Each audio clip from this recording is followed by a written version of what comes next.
Hi అండి. అందరికీ నమస్తే. Welcome to my RR Vidyanidhi channel. ఈరోజు మనం ఈ వీడియోలో దక్షిణ భారతదేశంలోని ప్రముఖ పుణ్యక్షేత్రమైన యాగంటి దేవస్థానం గురించి తెలుసుకుందాం. ఈ యాగంటి పుణ్యక్షేత్రం నంద్యాల జిల్లాలోనే బనగాలిపల్లి నుంచి 10 కిలోమీటర్ డిస్టెన్స్‌లో అయితే ఉంటుంది. ఈ ఆలయానికి ఎన్నో ప్రత్యేకతలైతే ఉన్నాయి. ప్రపంచంలోని ఎక్కడా లేని విధంగా ఉమామహేశ్వరుడు ఇద్దరూ కూడా ఏకశిలపై భక్తులకి దర్శనమిస్తున్నారు. ఎర్రమల కొండల్లోనే ప్రకృతి ఒడిలో వెలిసిన అద్భుతమైన శైవ క్షేత్రం. ఇంగోండి చూస్తున్నారు కదా! కొండలు ఎంత అందంగా ఉందండి. చుట్టూ కూడా నేచురల్ అసల చాలా అద్భుతంగా అయితే ఉంది. ప్రకృతి ఒడి మధ్యలో అయితే ఉంది ఈ టెంపుల్. ఈ టెంపుల్ ప్రాంగణంలోకైతే మనం వచ్చేసాం. ఇక్కడ మనం ముఖ్యంగా చూడవలసిన ప్రదేశాలు ఏంటి అంటే, వెంకటేశ్వర స్వామి వారి గృహ, వీరబ్రహ్మేంద్ర వారి గృహ, అగస్త్య మహాముని తపస్సు చేసిన గృహ, పుష్కరిణి, అలాగే యాగంటి బసవన్న అయిన నందీశ్వరుడు. ఇంగోండి మనకి ఇక్కడ ఎదురుగుండా కనబడుతుంది పుష్కరిణి. అలాగే మనం ఏమైనా బ్యాగ్స్ అవి తెచ్చుకుంటే కనుక ఇక్కడ లాకర్ సదుపాయం కూడా ఉంది. మన బ్యాగ్స్ అవి తెచ్చేసినవన్నీ కూడా ఇక్కడ లాకర్‌లో అయితే పెట్టేసుకోవచ్చు. అలాగే మన ఫోన్స్ ఏమైనా ఛార్జింగ్ అయిపోతే ఇక్కడ ఛార్జ్ చేస్తున్నారు. అలాగే ఇవన్నీ పెట్టేసుకున్న తర్వాత మనం బయటికి రాగానే ముందుగా మనమైతే పుష్కరిణి వైపుకైతే వెళ్తున్నాం. ఇక్కడ ఉన్న పుష్కరిణి ఎంతో పవిత్రమైనది. ఈ పుష్కరిణి యొక్క ప్రత్యేకత ఏంటి అంటే, ఏడాది పొడవునా స్వచ్ఛమైన నీరు సహజంగానే ప్రవహిస్తూ ఉంటుంది. ఈ నీరు కొండల అడుగు భాగం నుంచి వచ్చి నంది ముఖం ఆకారంలో ఉన్న రాతి ముఖద్వారం ద్వారా పుష్కరంలోకైతే చేరుతుంది. ఈ నీరు ఎక్కడి నుంచి వస్తుందా అనే విషయం ఇప్పటికి కూడా ఆశ్చర్యకరంగానే ఉంటుంది. ఈ నీరు సహజ సిద్ధంగా ఏర్పడిన నీరు కాబట్టి, వీటిలో ఎక్కువ శాతం ఔషధ గుణాలు ఉంటాయని ఇక్కడ భక్తుల యొక్క నమ్మకం. అందుకే ఎక్కువ మంది ఈ కోనేరులో స్నానం చేయడానికి వెళ్తారు. అగస్త్య మహర్షి ఈ పుష్కరిణిలో స్నానం చేసి అనంతం శివుణ్ణి వారు అప్పటి నుంచి ఈ పుష్కరిణి అత్యంత పవిత్రమైన తీర్థంగా అయితే ప్రసిద్ధి చెందింది. ఆలయ దర్శనానికి వెళ్లే ముందు ఇక్కడ స్నానం చేసి, లేదు అంటే కనీసం ఈ పవిత్ర జలాన్ని తలపై చల్లుకుని వెళ్ళడం శుభప్రదమని విశ్వసిస్తూ ఉంటారు. పుష్కరిణి చుట్టూ కూడా విజయనగర శైలిలో నిర్మించిన రాతి మెట్లు, స్తంభాలు, మధ్యలో ఉన్న మండపం ఆలయానికి మరింత సౌందర్యాన్ని అయితే పెంచుతుంది. ఇప్పుడు ఆలయం దగ్గరికైతే వెళ్తున్నాం. ప్రపంచంలోని ఎక్కడా లేని విధంగా ఉమామహేశ్వరులు ఇద్దరూ కూడా ఏకశిలపై స్వయంభూగా వెలిసి భక్తులకైతే దర్శనమైతే ఇస్తున్నారు. ఇప్పుడు ఈ ఆలయం యొక్క స్థల పురాణం గురించి తెలుసుకుందాం. పూర్వం అగస్త్య మహాముని తన దేశ పర్యటనలో భాగంగా యాగంటికి చేరుకున్నాడు. అయితే ఇక్కడ వెంకటేశ్వర స్వామి వారిని ప్రతిష్ఠించాలని అనుకుంటాడు. అందులో భాగంగానే వెంకటేశ్వర స్వామి విగ్రహాన్ని ప్రతిష్ఠించాలి అనుకునేటప్పుడే స్వామివారి ఎడమకాలి బొటనవేలు గోరైతే విరిగిపోతుంది. తన సంకల్పంలో ఏదో లోపం ఉందని, అది ఏంటి అని తెలుసుకోవాలని తపస్సైతే చేశారు. సాక్షాత్తు శివుడే ప్రత్యక్షమై స్వామివారినే ప్రతిష్ఠించాలని చింతించకు, ఇక్కడ నేను ఉమామహేశ్వరుడుగా కొలువు తీరుతానని చెప్పారు. అలా ఈ వైష్ణవ క్షేత్రం శైవ క్షేత్రంగా అయితే వెలిసింది. ఇప్పుడైతే టెంపుల్ లోపలికైతే వెళ్ళి స్వామివారి దర్శనం అయితే చేసుకున్నాం. లోపలికి కెమెరా అయితే అలౌ లేదండి. స్వామివారి దర్శనం అయిపోయిన తర్వాత మనకి గుడి ప్రాంగణంలోనే ఇలాగా వీరభద్రస్వామి, అలాగే చిన్న ఉపాలయాలు కూడా ఉన్నాయి చుట్టూ కూడా. మనం ఈ చుట్టూ తిరుగుతూ ఇక్కడున్న ఉపాలయాల్లో ఉన్న దేవుళ్ళందరినీ కూడా దర్శనం అయితే చేసుకోవచ్చు.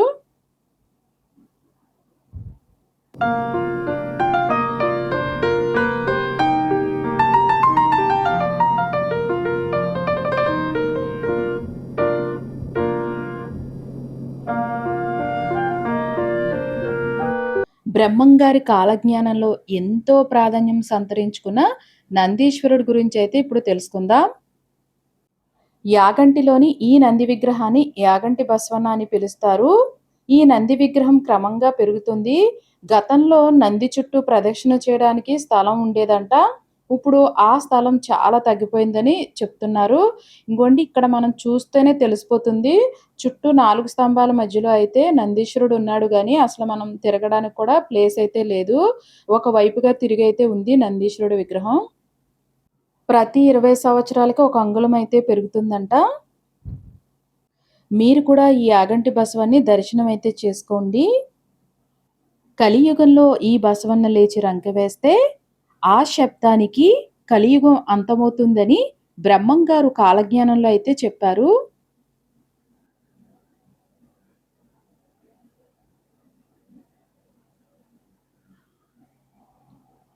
ఈ కారణంగా యాగంటికి ప్రత్యేకమైన ఆధ్యాత్మిక ప్రాముఖ్యత కూడా ఏర్పడింది. ఈ గర్భగుడిలోనే మనకి కుడివైపున ఇలాగా పుష్కరిణి అయితే ఉంటుంది. దీనిని చిన్న పుష్కరిణి అంటారు. చూస్తున్నారా ఎంత నీళ్ళైతే చాలా స్వచ్ఛంగా అయితే ఉన్నాయండి. మనం రూ. 1 కాయిన్ ఏసినా కూడా కనబడే విధంగా అయితే వాటర్ అయితే ఉన్నాయి. ఈ పుష్కరంలో ఎవరు కూడా కాళ్ళయి కడగకూడదండి. ఎందుకంటే ఈ పుష్కరంలో నీటిని స్వామివారి అభిషేకానికైతే ఉపయోగిస్తారు. ఇవన్నీ కూడా సిద్ధంగా ఏర్పడిన గృహలేనండి. ఎంత అద్భుతంగా ఉందోనండి. ఈ కోనేరులోకి నీరు కూడా ఎక్కడి నుంచి వస్తుందో కూడా తెలీదు. మనం ఆలయంలోంచి బయటికి రానే లెఫ్ట్ సైడ్‌లో ఇలా గృహలైతే ఉంటాయి. ఈ క్షేత్రంలో చాలా మూవీ షూటింగ్స్ అయితే తీశారు. లేటెస్ట్‌గా అయితే 'పుష్ప 2' మూవీ షూటింగ్ అంతా కూడా ఇక్కడే తీశారు. మీకేమన్నా మూవీస్ అయితే గుర్తుంటే గనక కామెంట్ చేసేయండి. అలాగే ఇక్కడ గృహలన్నాను కదండీ! వెంకటేశ్వర స్వామి గృహ, అలాగే అగస్త్య మహాముని తపస్సు చేసిన గృహ, వీర బ్రహ్మేంద్ర గారు వారి గృహ 3 కూడా ఇక్కడే ఉన్నాయండి. ముందుగా అయితే మనం అగస్త్య మహాముని తపస్సు చేసిన గృహ దగ్గరికైతే వెళ్ళిపోదాం. అలాగే ఈ క్షేత్రానికి ఒక ప్రత్యేకత కూడా ఉందండి. ఇక్కడ ఒక కాకి కూడా రాదండి. ఎందుకంటే పూర్వం ఈ క్షేత్రంలో యజ్ఞాలు జరుగుతున్న సమయంలో కాకులు, గెద్దలు వచ్చేసి ఆ హోమాల్ని పాడు జేయడానికి అందులో మాంసం ముద్దలైతే వేసాయంట. అందుకు అప్పుడు అక్కడున్న మునులంతా కూడా శాపమైతే పెట్టారంట. అందుకే ఈ ప్రాంతానికి కాకులు గాని, గ్రద్దలు గాని రావండి. ఇంగోండి మెట్లు చూసారా? చాలా హైట్‌లో ఉన్నాయండి. ఇవన్నీ కూడా సహజ సిద్ధంగా ఏర్పడిన గృహలేని. ఎవరు కట్టినవి కాదండి. వాటంతట అవే వెలిసినవి. మెట్లయితే చాలా హైట్‌లో ఉన్నాయండి. ఆ మెట్లు ఎక్కుతున్నప్పుడు ఆయాసం కూడా వచ్చేస్తది. కానీ మనం ఎక్కేస్తామండి. ఓం నమః శివాయ అనుకుంటా ఆ మెట్లన్నీ ఎక్కేయడమేనండి. ఇంగోండి లోపల చూస్తున్నారా? ఇలా ఉంటుంది. గృహ అంతా కూడా చాలా నేచురల్‌గా ఏర్పడింది.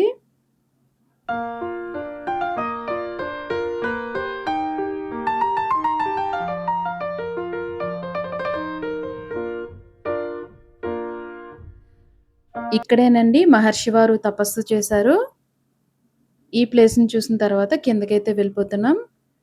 కిందకి వెళ్ళగానే ఇంకొక గృహకైతే వెళ్తున్నాం. ఇదొచ్చేసి వెంకటేశ్వర స్వామి వారి గృహండి. ముందు అగస్త్య మహాముని గారు వెంకటేశ్వర స్వామిని ప్రతిష్ఠించాలనుకున్నారు కదా!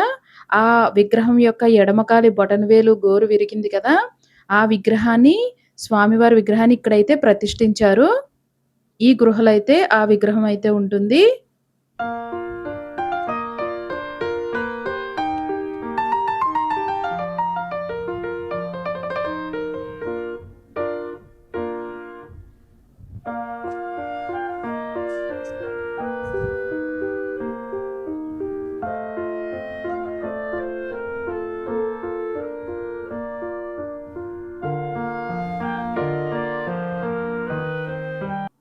యాగంటి వెంకటేశ్వర స్వామి అంటారు. కింద శివాలయం ఉంది కదా, ఆలయం మొత్తం ఈయన కోసమే వైష్ణవ సాంప్రదాయంలో నిర్మించబడింది.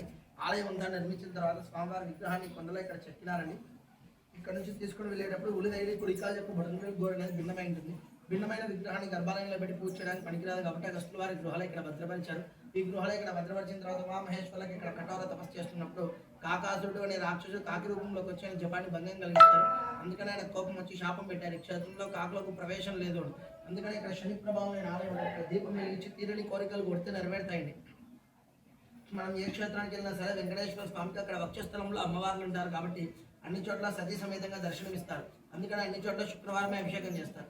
కానీ ఇక్కడ మాత్రం ఎటువంటి అమ్మవార్లు ఉన్నారు కాబట్టి కేవలం పురుష రూపంలో వడ్డీ గాజుల వాడికి ఇక్కడ దర్శనమిస్తారు. అందుకనే కేవలం ఒక శనివారం మాత్రమే ఇక్కడ స్వామికి అభిషేకం చేస్తారండి. ఇప్పుడైతే మనం మూడో గృహ వైపుకైతే వెళ్తున్నాం. ఈ మూడో గృహ వచ్చేసి వీరబ్రహ్మేంద్ర గారు తపస్సు చేసిన గృహ అండి.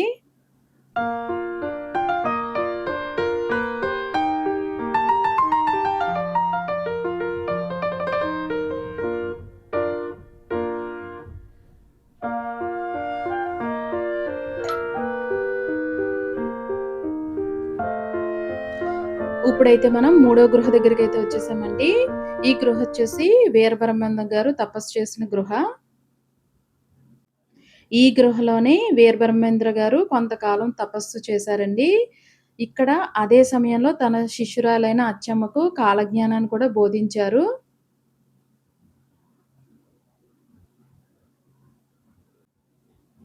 ఇంగోండి వ్యూ చూస్తున్నారా? ఇక్కడి నుంచి ఎంత బాగా కనబడుతుందో. చుట్టూ కూడా కొండలేనండి. ప్రకృతి ఒడిలో ఉంది ఈ టెంపుల్ అయితే.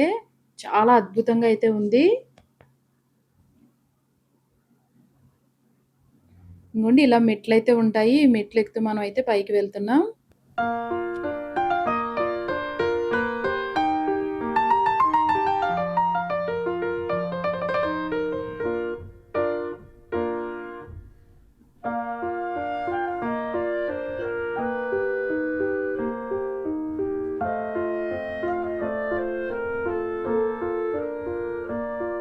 ఇదేనండి ఆ ప్లేసు. వీరబ్రహ్మేంద్ర గారు తపస్సు చేసిన ప్లేసు.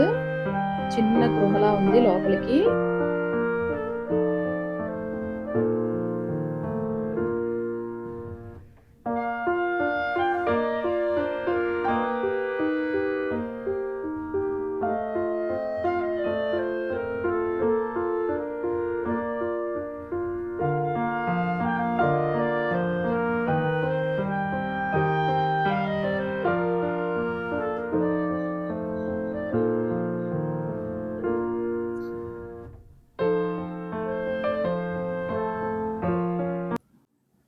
ఇక్కడ పవిత్ర పుష్కరణ, సహజ గృహలు, ప్రశాంతమైన కొండలు భక్తులను విశేషంగా ఆకర్షిస్తూ ఉంటాయి.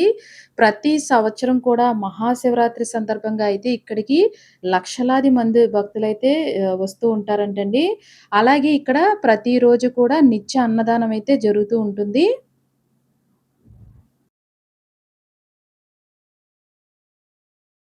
మహిమాన్వితమైన యాగంటి శ్రీ ఉమామహేశ్వర క్షేత్రం, ఇక్కడ పెరుగుతున్న బసవన్న, అలాగే పుష్కరిణి, గృహలు, బ్రహ్మంగారు చెప్పిన కాలజ్ఞానం, ప్రసిద్ధి చెందిన ఈ క్షేత్రం భక్తులకు ఎంతో ఆధ్యాత్మిక ప్రశాంతతనైతే అందిస్తుంది. ఒక్కసారి అయినా సరే ఈ దివ్యక్షేత్రాన్ని దర్శించి స్వామివారి ఆశీస్సులు పొందాలని మనస్ఫూర్తిగా కోరుకుంటున్నాను. ఈ వీడియో కనుక నచ్చితే కనుక లైక్ చేయండి, షేర్ చేయండి, సబ్స్క్రైబ్ చేసుకోండి. ఇలాంటి మరిన్ని ఆధ్యాత్మిక క్షేత్రాల గురించి చరిత్రలు, విశేషాలు తెలుసుకోవాలంటే మా ఛానల్‌ని సబ్స్క్రైబ్ చేసుకోండి. Thank you for watching.